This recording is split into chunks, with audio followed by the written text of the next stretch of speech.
So big welcome to everyone. Delighted to see everyone appearing at this exciting Sun webinar about Spaceport Cornwall. Really exciting project, and we're delighted to welcome Melissa Thorpe. I'm just going to briefly introduce the Space Universities Network to everyone before passing on to our coordinator, Charlie Leach. So the Space Universities Network, it's not an organisation for students, it's to support staff in higher education who are teaching space.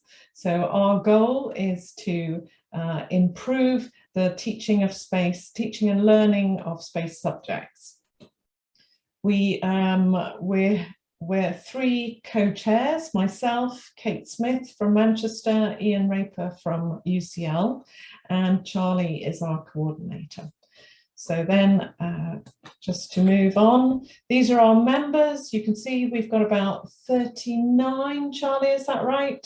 University members, and about over 90 actual members.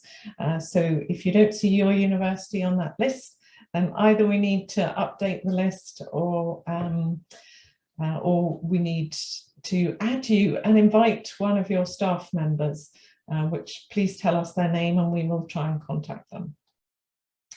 Excellent. We also have some guest members, the UK Space Agency, SEDS, the fantastic society, a space society for students.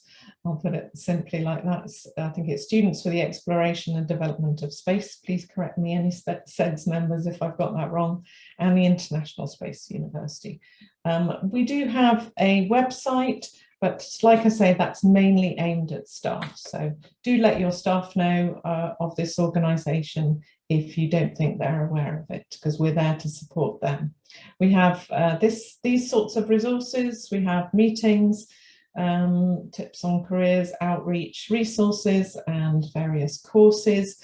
And our main aim is to raise the standard of space education in the UK and help to develop a fantastic workforce that is going to support Melissa's Spaceport Cornwall. And I'm now going to hand over to Charlie, who's going to introduce her. Great, thank you. So this session is being recorded, and I'll just admit the last few people. And so we're lucky enough to have Melissa here. Melissa oversees the entire of the Spaceport Cornwall project, guiding the team to a successful satellite launch in 2022 from Cornwall Airport Newquay.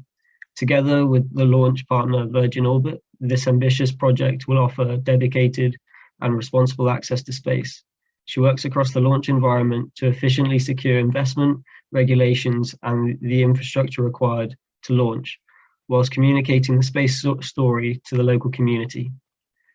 She is featured in the New York Times, The Guardian, the BBC News, and The Independent.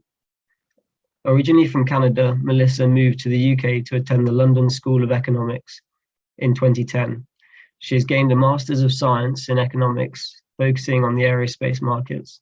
Since then, she has worked on several aerospace development projects and has been a part of the Spaceport Cornwall team since its inception in 2014. And so the webinar layout will be a 25 to 30-minute talk by Melissa, and then a short interview with her. And we'll also open up the floor to a Q&A. So if you guys have any questions during the talk, just put them in the chat and we'll get around to them as soon as we can. Great, so I'll now hand over to Melissa. Thank you. Hi, thank you so much for that, Charlie. Welcome everybody. I'm already blown away by all these students and the amazing stuff that you guys are up to. So thank you so much for joining this. And it's the reason I do my job. I absolutely love chatting to students and getting you guys excited about what's about to happen here in the UK in the space industry, because I mean, what a time to be alive. It's the perfect time for you guys to be entering the world of space. So hopefully you'll be even more excited after my presentation. I'll share my screen in a minute. I'm just going to run through a bit of a background on why there's a spaceport coming to the UK, what it means, an update of where we're at with the project, how I got involved in spaceports, and a little bit about the opportunities for you guys. But then, like Charlie said, I'd just like to answer some questions after that, because that's where the real good stuff comes from. So bear with me. I will share my screen, and hopefully, unless somebody tells me differently, you can see it. Is that right? Can you guys see that? Yeah, we can see Yeah. that. Oops, I just completely got rid of it now. Cool. So let's begin. Can I move this over? So you'll see along the bottom there a bunch of logos. Those are all our project partners, and they all come into the story, which I'm about to tell you about the Spaceport Cornwall. And from that logo strip, I imagine you can guess that there's lots of people involved in this project. It takes many organizations and individuals to make something like launch happen. So just a shout out to all those supporters, including, as you already mentioned, the UK Space Agency, who have been guiding us through this whole process. So why are we here? If I can, oops, anybody know, I can't swap it. There we go. Space is changing. We have gone from quite a state-led, government-led industry, where it was the likes of basically NASA and the Americans versus Russia. You almost had 50 years of that. And, heavy infrastructure projects, quite closed off, quite secretive. And over the last decade, especially, what you've seen is this commercialization of space, where private individuals and businesses are now wanting to get into the space game. People that might not necessarily have a background in space, but see an opportunity in space. And that opportunity is a variety of things. So we've got Elon Musk with SpaceX, who's keen to get to Mars. We've got Jeff Bezos with Blue Origin, who's keen to look at resources on other planets, for instance. So we've got Richard Branson with Virgin Galactic and Virgin Orbit, who's looking at the future of space flight and aviation, even point-to-point travel. So there's all these different kind of new opportunities that are popping up. And what that's done is kind of left it open for startups, people, businesses and individuals that maybe, would have never been able to get involved in space even 20 years ago. And all these companies, really, what in the new space industry, as we call it, they all need access to space. And at the minute, that's quite tricky. There's only a handful of countries around the world that can launch. They're often quite remote, it's quite expensive, or you get bumped. So you might be a small satellite manufacturer and you book your slot. Well, you think you book your slot, but it's, you piggyback off of a heavy lift rocket, and next thing you know, somebody more important maybe comes along and that's your slot lost. So there's a bottleneck for launch at the minute. And so we've got all these businesses needing access to space, and government still, but not enough places to launch from. And so there's this kind of global demand for more spaceports. And that's where we come into the story. So a few years ago in 2014, we were shortlisted as a potential spaceport. The UK government recognized that the UK actually builds a large majority of the world's small satellites, and I'm sure many of you might be involved in the future in that here in the UK, which is fantastic, and a lot of people are quite surprised at how much of a heavy hitter the UK is in satellite manufacturing. But at the moment, all the satellites get shipped overseas to launch. They all go to places like Kazakhstan, to Russia, to the US. To launch. And as I just mentioned, a lot of the times they might be piggybacking off a launch and it doesn't quite work out. So over about a decade ago, the UK government decided we want to capture that marketplace here in the UK. They want to actually capture 10% of the global marketplace in space here in the UK. And part of that was by creating a sovereign launch capability. So a launch that was in the UK. And these were the original sites that they shortlisted. There were some vertical lift sites, which is obviously the traditional kind of launch when you think of it, and also a few horizontal launch sites. So that's air launch, where you're basically using a carrier aircraft to take a rocket partway and deploy that rocket midair. This selection process was basically a kind of a desktop exercise where they looked at things like low residential buildup, clear airspace around it, access over the sea, and in our case, long runways, and we have one of the longest in the UK. So we were busy working at the airport, and I'll come on to how I got involved in a second, but we actually just basically got an email saying, congratulations, you've been shortlisted as a spaceport. And we said, what's that? And it set us on quite a journey. You know, it was initially looking at the feasibility of, could we even do it at our airport? Did the local community and local politicians want it to happen? And then what the government asked us to do was to go out to industry and see who would use it. They didn't want to basically build it, they will come. They wanted to ensure that we had a partner that would use Spaceport before they would give us any money. So the Launch UK program had a set fund, and we had to apply into that with our partners at Virgin Orbit. And we were successful, as was a couple of the sites up in Scotland, so Sutherland and Shetland for vertical lift. All these sites are still active in one way or another. But what we're looking at doing is getting a few to move first, so we can capture that marketplace and secure it for the UK. So you might see in headlines in the news quite often, it's like a UK space race. It's really not. It's more about one of us at least, you know, proving that we can do it here in the UK and opening up the door to the other sites. And some of these sites are looking at future technologies, and we'll develop as the market grows. But we definitely need one or two of us to really, you know, show the rest of Europe that we can do it, because our competitors are actually other spaceports in Europe, places like Sweden and Portugal and Italy. They're starting to catch up now. So we really want this to be the base in Europe for launch. So for us down here in Cornwall, it's really just about how we pull together a group to basically make a spaceport successful. So this is our consortium. When we talk about Spaceport Cornwall, we basically mean these three main parties. Cornwall Airport Newquay, which is actually owned by Cornwall Council, so local government. They bought the airport from the MOD, so the military, in just before I started about 12 years ago. And it's a full active civilian airport with flights, you know, all over the UK and further afield. And we've got lots going on up there. We've got search and rescue and an air ambulance and other kind of operations. So it's a busy regional airport.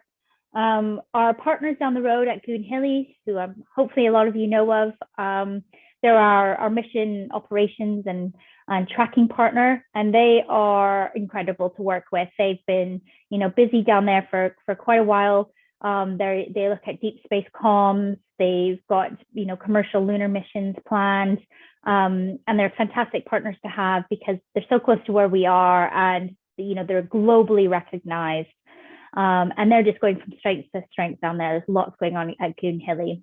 You could probably have a whole other conversation like this, and I'm sure Ian would love to do a presentation to you guys on some of the opportunities down there. And then our partners at Virgin Orbit. So Richard Branson has two space companies, Virgin Galactic, which do the human space flight, and Virgin Orbit. And Virgin Orbit are his small satellite launch manufacturing company. And they basically are based out in Long Beach, California. And they look at launching between 300 and 500 kilograms of small satellite payload to low Earth orbit. They are quite an interesting model.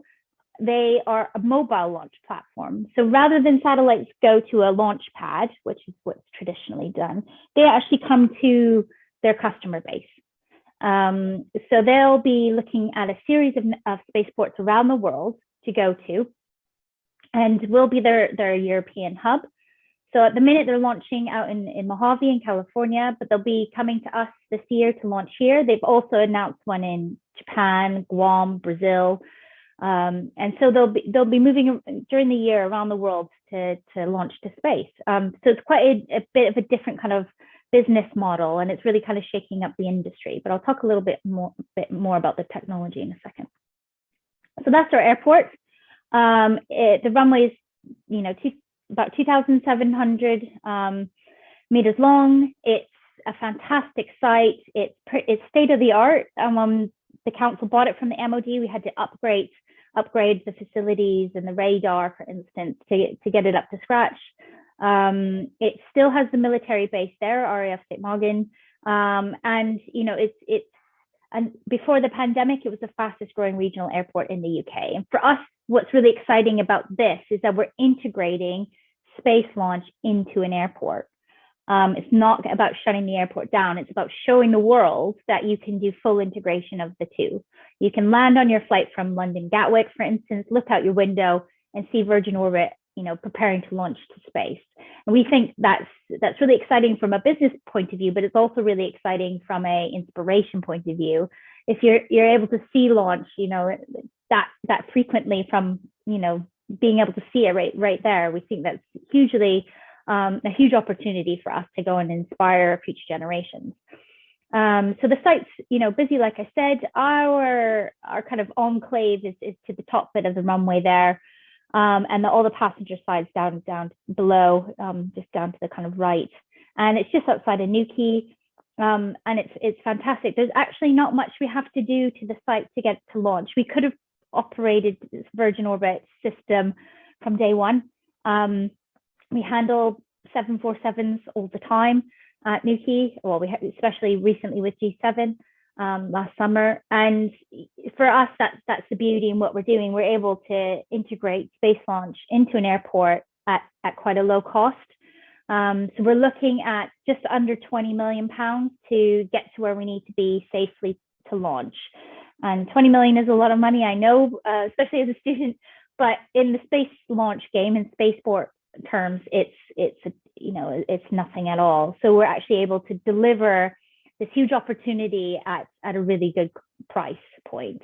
And that's because we already have a lot of the assets there. So we're basically, as I like to say, we're upcycling an airport, and we're also upcycling an aircraft working with Virgin. So Virgin's system consists of two parts, really. It's a Boeing 747 called Cosmic Girl. Cosmic Girl was the name of her when she was actually an airliner for Virgin Atlantic based out of Heathrow. So she used to do the routes. And they took her and they modified her with a pylon. So the 747s have this quite a cool thing to be able to carry an extra engine. And they basically took that, created the pylon that the rocket attaches to. And the rocket is called Launcher One. It's a 70-foot two-stage rocket. And like I said, it has about 300 to 500 kilograms of space for small satellites. So anything from a large fridge freezer size to their most recent launch was, I think, about 7 small sats, CubeSats. And they have done 3 successful commercial launches now. So the technology is proven. It's incredible to watch them. They just did their last launch about 3 weeks ago. They're looking to do one more out in Mojave before they come over and launch with us. And we're planning to do that this summer. So I was hoping I'd have a date to tell you guys. But at the minute, nothing public yet, but it will be this summer. That's what we're all working towards, and we're really excited. It's been 8 years of really hard work to get to this spot where we're really close to launch. So why are we doing this? What are the opportunities? I'm an economist, as Charlie hinted at. So originally, a few years ago, we had to go through quite a big process to secure that £20 million.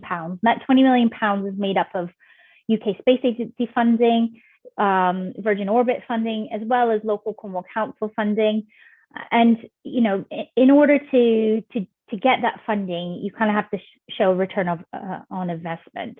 And so what we went through is this HM Treasury Green Book appraisal process. So a lot of public sector projects like this have to do that. And what came out of the other side was these kind of signs of success, these outputs, number 1 and number 2 there, which was 150 direct jobs, 240 in the supply chain, and 240 million worth of economic growth for Cornwall. And I've kind of lumped the Southwest in that as well. So those were the original figures that we were basically told to go out and secure, and they're well underway. We're hiring, jobs are being created already, and growth is starting to happen. But what we've realized over the last few years is actually probably the real value to the UK, to the Southwest, to Cornwall, is these, number 3, 4, and 5. And I call that good space. And I'll talk about a little bit about what I mean by good space in a second. Good space is my team's purpose, really. So we're quite a purpose-driven team. For us, it's all good and well delivering a spaceport, but we want to do it in a way that's responsible and considers our communities as well as the environment when we're going to space. So we want to take what is quite a very traditionally quite closed off sector like space and open it up. And that to me is what good space is. So those three there: spaceport as a catalyst, inspire generation, and take a global lead in responsible launch. And we're just gonna run through those now to kind of let you know actually where probably some of the opportunities for you guys are. So we want to create a space cluster down here in Cornwall, and a lot of people kind of laugh at that because Cornwall's known for surfing and holidays and things like that. But we actually have what it takes to do this, and it's really using the launch and using Virgin Orbit to attract other businesses to the site to be part of the journey. So that picture there of Cosmic Girl parked up. So that's all she needs actually to launch safely. All the lorries to the side there are what's called the Transportable Ground Operations System, so the TGOS. That's just a series of where the fueling and the avionics and the mission management is all in those lorries. All that's being built in the UK, and we'll have that down here in Cornwall. And that's great. That's amazing because that's how she is so mobile. She doesn't need too much to launch. And that's what I meant by we could launch her, pretty much tomorrow if we needed to from an infrastructure point of view, a facility point of view. But what we realize is, to capture those benefits, those wider benefits, the jobs and the growth, is that we wanted to go one step further. So we actually have secured funding to build a facility, and you can see it there. It looks like a really boring hangar or shed, as we like to call it. But what's inside that is going to be really exciting, and hopefully for you guys in the future. It's going to be our satellite integration facility. So it's where the fairing of the rocket, as you can see there, from the rocket factory out in Long Beach. The fairing of the rocket will be inside there, and we'll be able to integrate the satellite into it on site. Now, we don't have to do that here. That could happen anywhere. That fairing could come to Cornwall and just, be ready to launch. But we want to capture that here. So the shell's done. We're now just fitting it out with the clean room. So similar to that image there, the lab with the crane that goes along the top. And that's, to me, what is really exciting, because Virgin are looking to do about 2 to 3 launches a year from Cornwall, which is very exciting that we'll have that a few times a year. But really, what are we doing when Virgin's not here? Well, what we're doing is using this facility to open it up to academia, other companies to come and use it at spaceports and to work alongside the researchers and the engineers that are over from Virgin, but other ones that will be living here, to start to look at different types of technologies and different ways of launching satellites, different materials for satellites. And that's what's really exciting, is developing the kind of cluster effects around Virgin that Virgin will give to us. In addition to that, we want to attract other types of space companies as well. So the picture there, we've signed an MOU agreement with Sierra Space, who are an American launch company, and we're looking to operate the Dream Chaser, which is basically takes off vertically. So it will take off over in the US, but it goes up to things like the ISS, and then it needs a runway to land on. So we're looking at having a return operation with Sierra Space. And again, what's exciting about that is, first of all, it's pretty flipping cool to have a space plane like that land on your runway, but what's on board that? So they're looking at microgravity experiments that we need to process that. We will be able to process that in our new facility. So that's really exciting. And then we've done things with Skyrora, for instance, a Scottish rocket company. We've done some of their engine and rocket testing. We have these wicked hardened aircraft shelters. They're very James Bond-esque, and that's where we've been doing some of the engine and rocket testing. A few years ago, we had the Bloodhound supersonic car down here. and we did testing with nano rockets in there. So again, it's just attracting, all this here. And then in the middle, you'll see Blue Abyss. That's a deep sea diving tank that's looking at training for astronauts and other kind of microgravity type experiences. They're looking to move on site. You can see a kind of a development map there. All this new development is planned and already underway to the south side of the airport where Spaceport is, and it's all built around how excited everybody is about launch and the opportunities and capabilities that we're able to provide for the space industry. So responsible launch, what I mean by that is kind of a bit of a passion project of mine, and hopefully, of yours. You're the next generation coming on, and I think your expectations of industries is very different from previous generations. So when we were securing that funding, that investment, the Cornwall Council investment that we were looking to fund, which was about £12 million. It was in 2019. It was at the exact same time that the council declared a climate emergency, and we were the first major project to come through the council process. And we suddenly became kind of the pinnacle of Extinction Rebellion and local environmentalist concerns and quite frankly hatred of fossil fuels and impacts on the environment. A lot of misinformation of what we're doing, and a lot of misinformation and misunderstanding about space and the role of space in helping us fight climate change and actually monitoring climate change and holding, heavy polluting industries to account by showing unbiased, satellite imagery, for instance. So it's quite quite an experience. They protested most of our meetings. That's a picture there of them, Extinction Rebellion, during the voting to fund the spaceport, which we obviously got through, but it really changed and challenged us as a team. We're a really small team. We're all local. And I guess we were quite naive in thinking everybody understood why space was so important and why satellites were so important.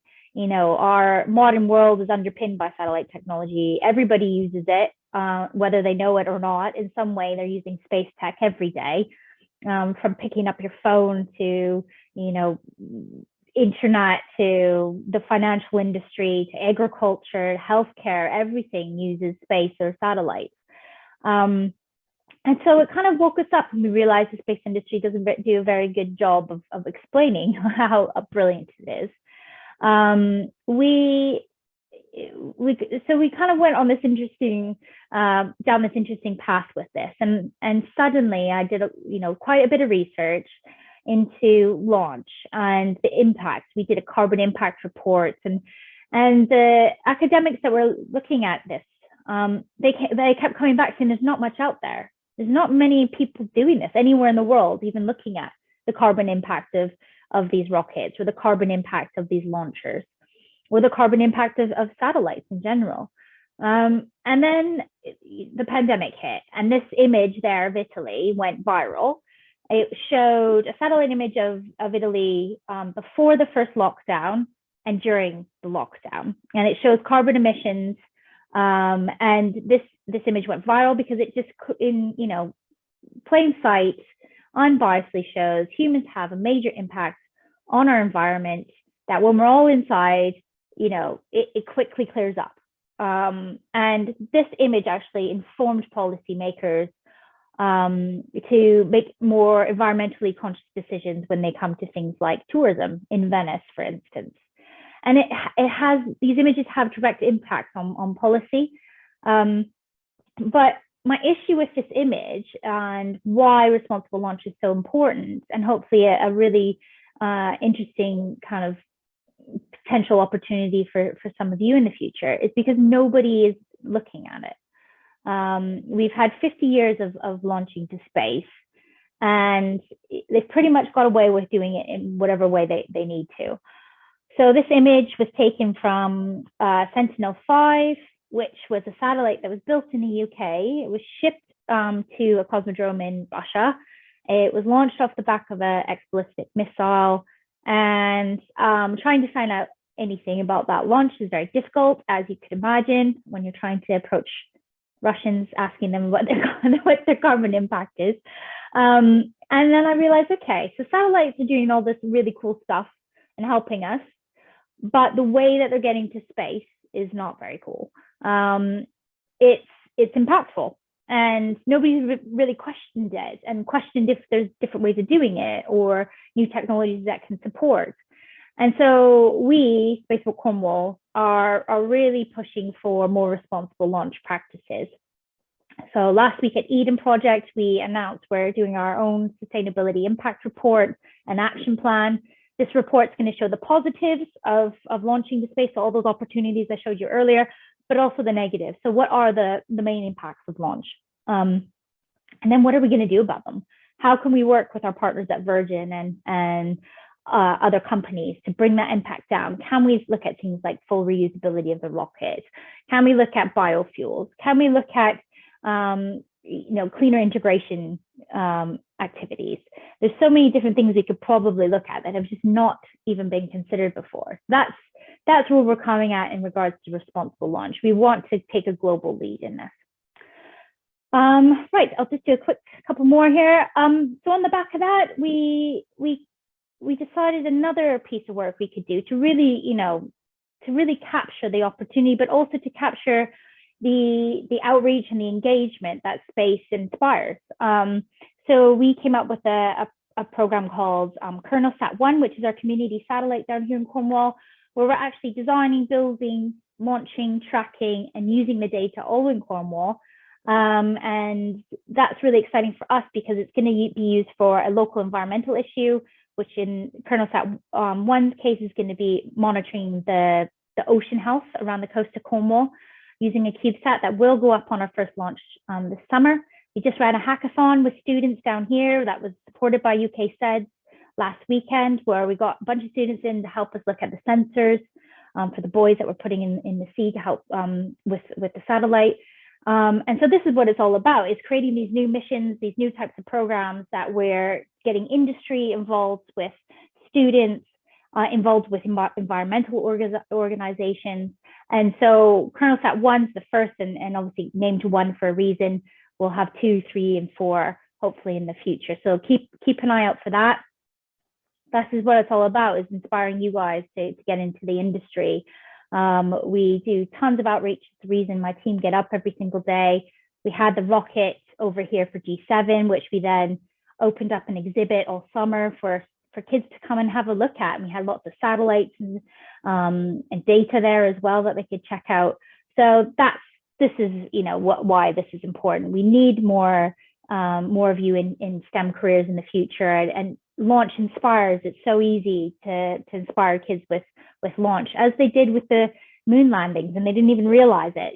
Now we know that launch and spaceports can inspire. So this kind of really is fundamental to what we do.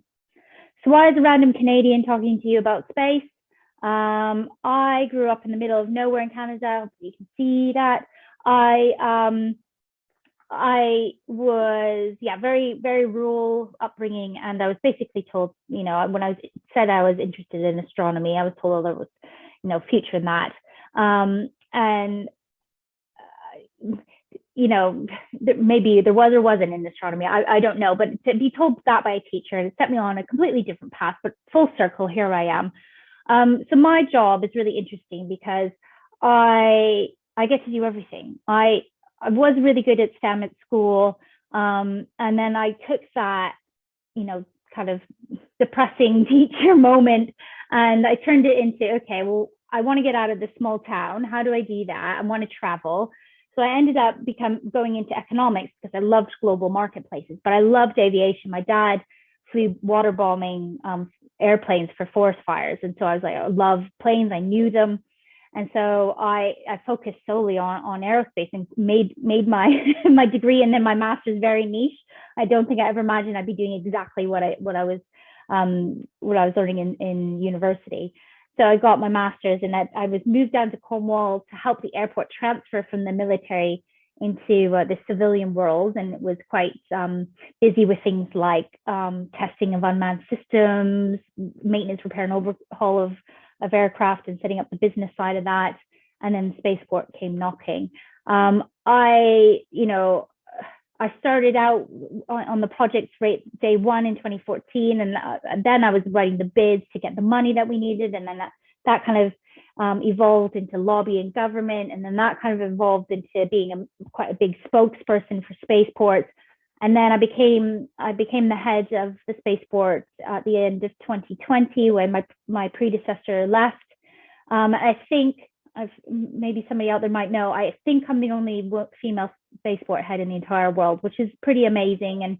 And support of an incredible team, but I'm really using this platform to just talk about those issues that I just talked through with you guys, open up space, bring transparency into the industry, and put a bit of a different spin on it, because I'm not an astrophysicist. And I think my next slide here is going to be quite important. This is, the beauty of the space industry now. If you can be an astrophysicist, that's amazing, good job. But if you're interested in any of these other things, just chuck space in front of it and there's careers. It's booming, and it crosses all sectors, and we need you. So anything from advertising in space to growing food on the moon or Mars to looking at satellite applications and how they can make our lives more efficient from, our phones, the art and culture of space, business and economics in space is huge. The Space Force and Command and the militarization of space and how we protect democracy in space, space insurance, space law, ethics in space is a huge growing field, mining asteroids, space operations and situational awareness, propulsion, renewables, all of this, sustainability in space, as I've just talked about, obviously with space debris is part of that, and space tourism and human space flight. Or, I just got back just before we started this call from London, where I was up with the minister. This is the national space strategy that came out in September. And, from a political point of view, from a civil servant and public sector point of view, there's huge opportunities and roles for people to get involved in the policy and strategy of space. So it's, I guess my main message to you is whatever you're interested in, there's going to be opportunities.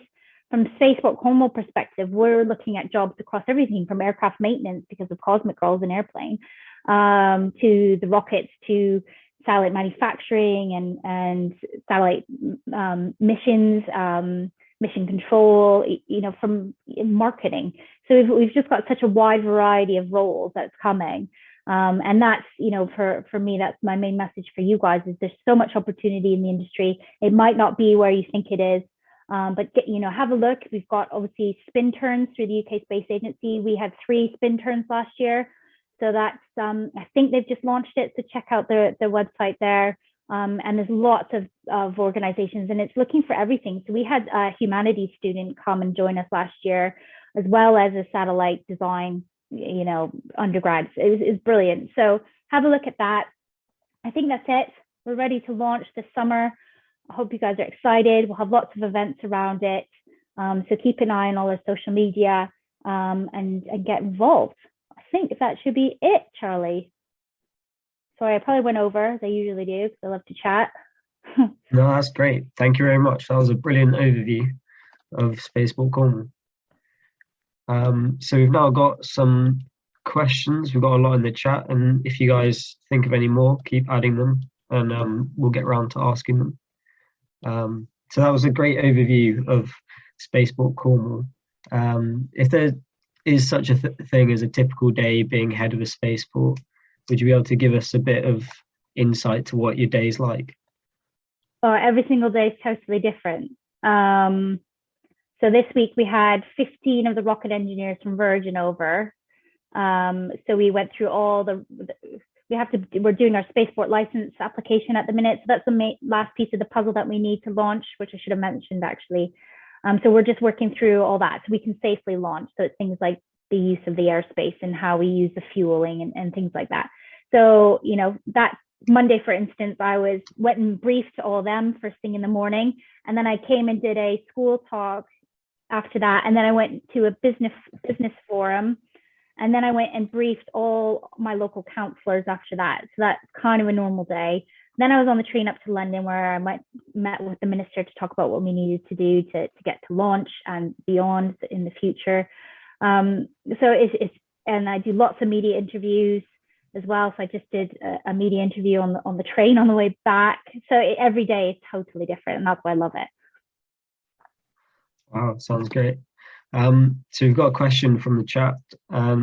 How do you intend to join up the successful UK small satellite manufacturing industry with the new launch capability? Do you expect there to be a formal partnering, or will UK launch present a competitive enough offering that informal links will build for each project? Yeah, so if you asked me this question even a couple months ago, I would probably say yes, of course, we really hope that we'll join it up, but we actually now are doing that. So in the next couple of weeks, you'll see announcements of some of the small satellites that will be launching from Cornwall, with the intention that we start manufacturing down here in Cornwall as well. Cornwall's never had satellite manufacturing, but we're actually doing it with KernelSat. We're building it ourselves here. But there's some other major, satellite manufacturing companies. We have D-Orbit that we've announced is going to be part of our new facility. So we're starting already to really confirm those links contractually. I think the UK will need a few years to get globally competitive. We're up against spaceports that have been doing this for a long time, 50 years. And some heavy lift rockets that can actually offer launch for quite cheap, or not at no cost at all. The difference with Virgin is it's almost a red carpet service to space. So these satellite companies will book their slot. That's their slot. They won't get bumped. There's more flexibility. There's no weather conditions that they won't be able to launch in, for instance, unless it's really, really bad. And they basically can pick where they need to go as well. So that kind of red carpet service to space will kind of stand out a little bit more. Okay, nice. Cool. We've got lots of questions, so we need to bash through them. How has the project been received by the locals in Newquay? Do you have to carry out any kind of public consultation with the council? Yeah, so we've been doing that all the way through. We've done lots of open days, public consultation. We now do quite a bit of it through our outreach with the students and the children down here. But this event we had at Eden, it was very much not just a bunch of space people, it was local environmental groups, local academics. We run, we're at lots of different weird and wonderful events down here. We're kind of out and about a lot. The thing about Cornwall is it's such a small community that I can't really take my girls to school or walk the dog on the beach without somebody coming up and asking me questions. So it's kind of embedded in our day to day as a team. Yeah, and we'll continue to do that, actually probably even more so over the next couple of months. But the reception has been really positive. I would say 95% of the local population, are great. 5% of them have been just tricky around the environmental piece, but we'll never convince them because most of them just don't like aviation in general. But I think for us, listening to them and them being transparent about where our impacts are, I think is all we can do, is just continue to engage, have these challenging conversations, and make sure that we're really transparent. Nice. Cool. So the next question we have from Jez: have any other companies expressed an interest in providing launch opportunities? Yeah, so I think you probably might have asked that before I came on to Sierra Space. That's the other company that we've announced a partnership with. Virgin Orbit, our anchor tenant, we're open to, we want to be a multi-user spaceport. That's where, this project will go in the future, but we just got to get those first few launches done to show that we're capable of doing it, and the UK is capable of doing it. Perfect. Having Astra and Rocket Lab working on simplifying launch sites, and SpaceX developing a super complicated Starbus launch facility, and the Virgin companies launching from airports, which do you think would be the future of the space flights, and why? Yeah, that's a really good question. When we had G7, we were front and center when all the heads of state were landing. They came by the rocket, chatted to us.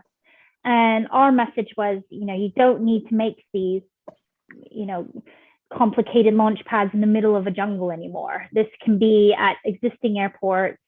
You don't have to spend all this money in this heavy infrastructure if you already have an airport and you maybe just want one launch every couple of years.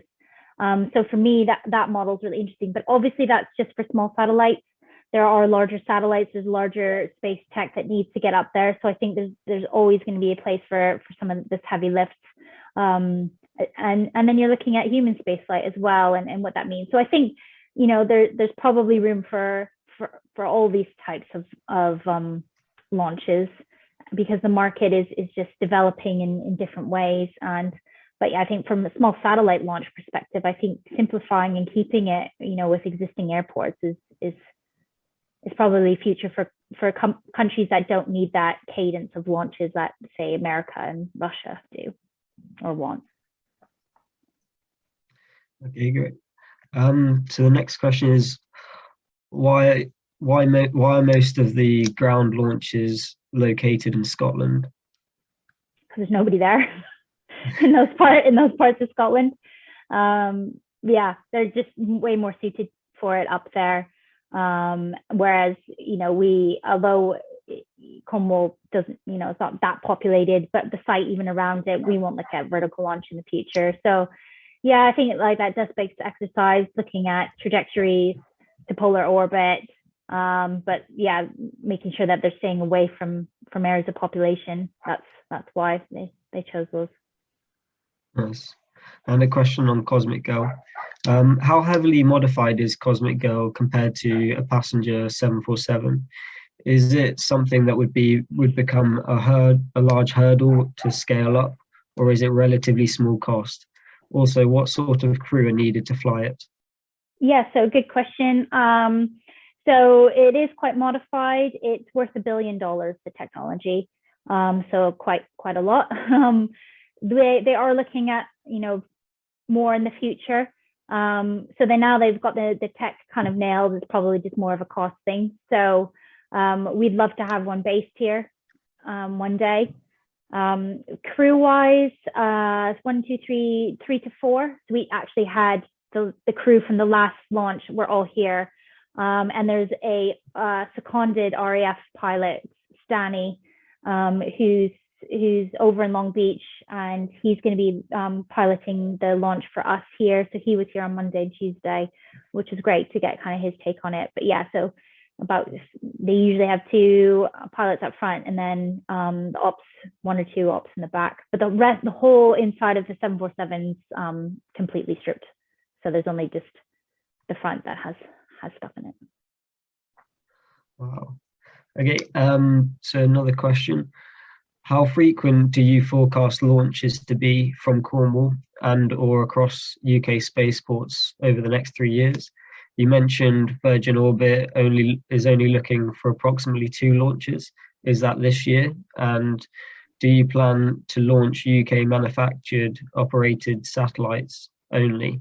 Or do you hope to launch satellites manufactured elsewhere?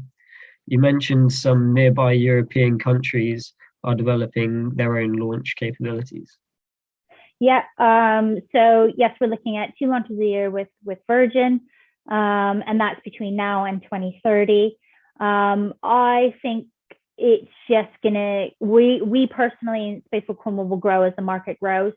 We have a self-regulation of 12 launches a year from an environmental point of view, but I think 12 launches a year, we'll see that kind of after 2030. All the other spaceports are saying kind of different numbers, but we're just focused on ourselves at the minute. We think definitely we can fit that kind of that type of market with what's up and coming. It's not just UK manufacturers that we're looking at anywhere.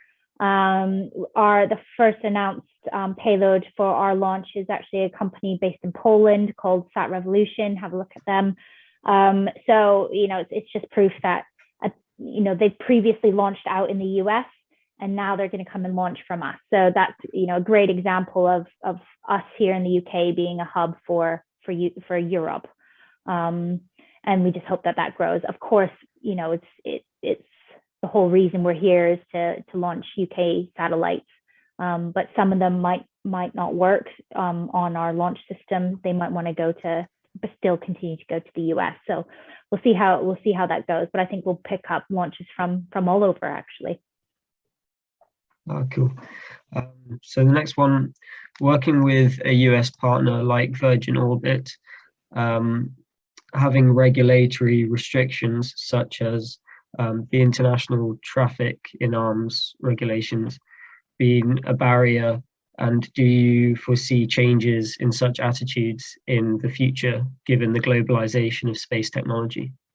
Yeah, great question. So yes, it is ITAR. We've had to go through quite a process a few years ago in regards to that, and we still are. We have ITAR restrictions on everything. So we have quite interesting briefings where we get told if we don't do something, then the FBI will be on our doorstep. So it is massively serious. I don't see that going away anytime soon.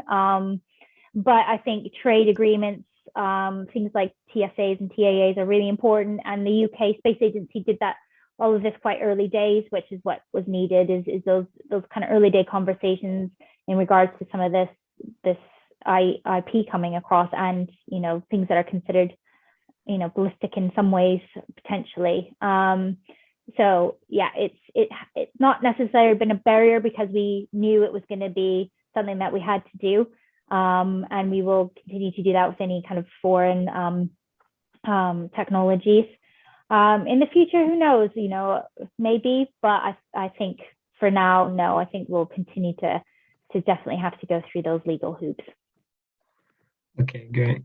Now we're getting down to our last sort of 5 minutes, so we're gonna have to blast through. Do quick fire questions. Is there any further progress on the spaceport near North Uist? The last I heard, it was rejected by locals.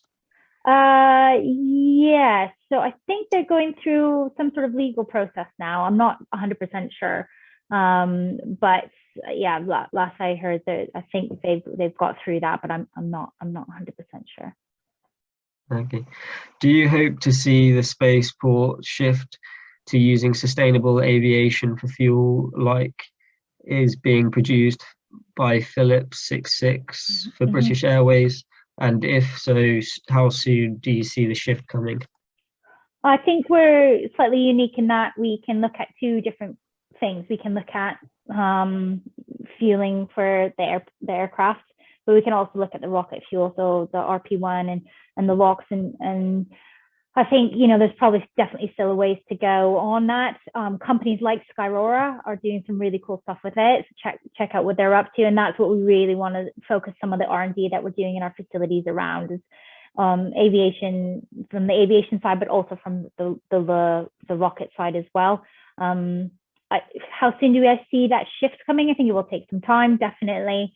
But you know, we want to start on it as soon as, like, next couple of years, is at least doing the R&D around it, and Virgin are massively open to it as well.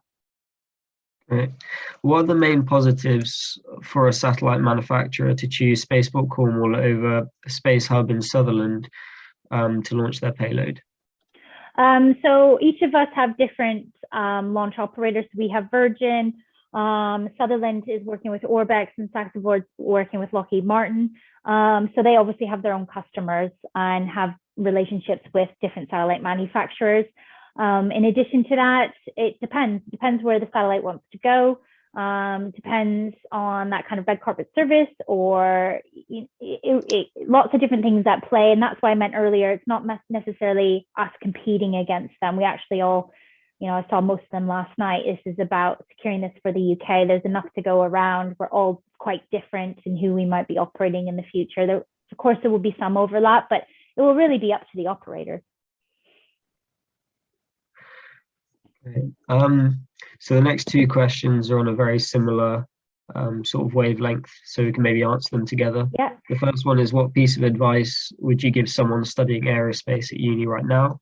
And the next one's, what technical skills would you recommend an aerospace student learn at university? Like I said in the slides, there's so much out there now. I guess it's just probably keeping yourself open to some of the material side. I think is quite interesting. Seeing, going to the rocket factory in California and seeing what some of them are up to, from the composite side to 3D printing, just general. But so much of it is still it's quite general aerospace engineering as well. So I think, depending again on where you might want to go with it, and looking at the different operators that there are, and thinking about who they're hiring, but also, what materials they're using, how they're launching, and maybe looking at their future plans. So Virgin, for instance, people are always asking, oh, couldn't they put another rocket on the other side? Well, actually, they're putting a third stage on it because they want to look at getting further out of potentially out of LEO. So I think just researching where you might want to go and where the future is going, I think is quite interesting. Some of the reusability side of it as well is quite cool. Nice. And you mentioned the airport moved from military to civilian use, but do you think any of the launches will be for defence customers? Yeah, again, good question. Yes, I do, because military and the MOD, especially with Space Command here and Space Force over in the US, there's a huge role to play in that kind of protecting of democracy with the Five Eyes nations. At the minute, if a UK satellite asset gets taken down, the replacement of that could take weeks, months. With Virgin, we could actually turn around a launch for the military within 48 hours. So not only does that get the tech back up where it needs to be, but it also acts as a deterrent.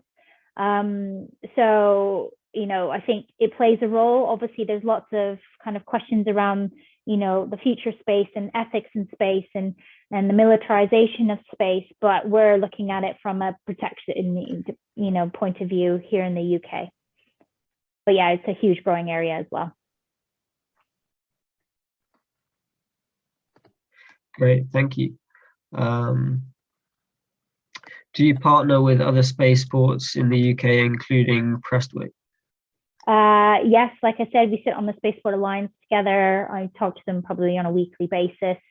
And like I said, we're all just here to help each other out at the minute. It's hard enough going at it alone, so we just share best practice and work and share experiences, and we go up and visit each other too. So we're definitely working with them. Great. Can UK students get a discount on launches for their satellites? Well, like a Boxing Day sale or something. I think what we're really trying to push is that maybe there's maybe the government becomes a customer on some of these and opens up the door for maybe academic payloads going up at a lower cost. So I'd see that. But like our KernelSat program, for instance, we have local students helping us with that, and that we're launching for free. KernelSat 1, well, Virgin are launching it for us. I think, lots of opportunity out there. So many programs through UK Space Agency to help design satellites, to help think about the applications of satellites. They've just, I think, announced the nanosat competition today. Yes, I think not necessarily a discount, but there's definitely programs out there to help and assist. Oh, we're down to our last few. So was the operating license the most significant hurdle towards the first launch? Well, it's most recent hurdle, I would say. There's been lots of challenging hurdles, but it's definitely the last remaining one. We haven't got it yet. Nobody has. We were the first spaceport, and I think we're the only spaceport to apply. We applied in October. We've had first round of feedback. We're just working through that now, and with the expectation that we'll have it by April. On top of that, Virgin have to apply for a separate license. Each individual satellite spacecraft has to have a license, and the range that we're launching in also has to have a license. So there's 4 separate licenses. Yes, lots of paperwork, but we're on it. Wow. Are there any plans to operate Virgin Galactic from Newquay at any point in the future? You guys have wicked questions. Okay, so yes, no, not right now. We're just solely focused on satellite launch. That's hard enough than putting humans in space for us. In the future, and there's lots of chat, positive and negative, about space tourism. But for me, I'm most interested in human spaceflight and getting people into space to do microgravity experiments. So Richard Branson going up with Virgin Galactic, you know, got all the headlines, but in the back of that plane was a friend of ours, Trisha, who was doing microgravity research. That doesn't get the headlines, but actually that's what's exciting to me is what we can do with more humans in space. Great. I appreciate we've gone over time, so we're going to have to close off the questions. We've got only one or two more in the chat if you're able to stay. But Yeah. Have you had any chance to raise the awareness for more responsible space launch within the government, public policy, or civil servant circles? Looks like you guys are in a unique position for being pioneers in the area with a strong links to government. So maybe opportunities to encourage broader consensus for responsible launch among similar organizations. Yeah, 100%. And, you know, I'm pushing it really hard. And being quite brazen about it, because I think there's an opportunity in this for the UK to take a bit of a global lead in responsible launch through the regulations, through the licensing. So we have to do an assessment of environmental effects for our license. That will be publicly consulted on, and there's no other places around the world really that are doing that. So we're already starting to influence the policy side of it. And, you know, for me, the space strategy, if you look through this, and you can find it online, in it, there's whole sections on sustainability in space, which mainly focuses on space debris. But I'm trying to say there's an opportunity on you know, spaceports being the gateway to space, that we have a responsibility to do that in a better way as well. So yeah, we're on it. We had this big event last week. We're going to be putting out our action plan, and the government are all over it. From a political point of view, you know, it's really important to all my stakeholders that we do it, and we can show that we can launch to space, as I like to say, without costing the Earth. And that's what I want to fundamentally change across the entire industry. And then the final question is, how much disruption launches cause to normal flights at the airport? Yeah, great question again. So not so much, because we're looking at only, you know, a couple of launches a year. So we're looking at kind of quality over quantity, as I like to say. It will depend on what time our launches are at, but it's likely those launches will happen outside of general hours of normal flights at the airport. But we're engaging with all the businesses around the airport, as well as the airspace users as well. So lots of airliners use the airspace, especially the North Atlantic routes in the morning. So avoiding those heavy hours, but working with NATS and some of the other kind of range management organizations to ensure that, you know, we're not pissing off the airliners, because you don't want to piss off the airliners, that's for sure. Great. So I think that's all the questions. Thank you very much for giving a great talk and answering the many questions. It's been really great. So I think that's pretty much everything. Cool. I don't know if Lucy would like to say a few words. Yeah, I just want to echo Charlie's thanks, Melissa, for a really fascinating talk and for patiently answering our many questions. So it was really great to have you on our latest webinar. Well, thank you so much for having me. And yeah, please keep in touch.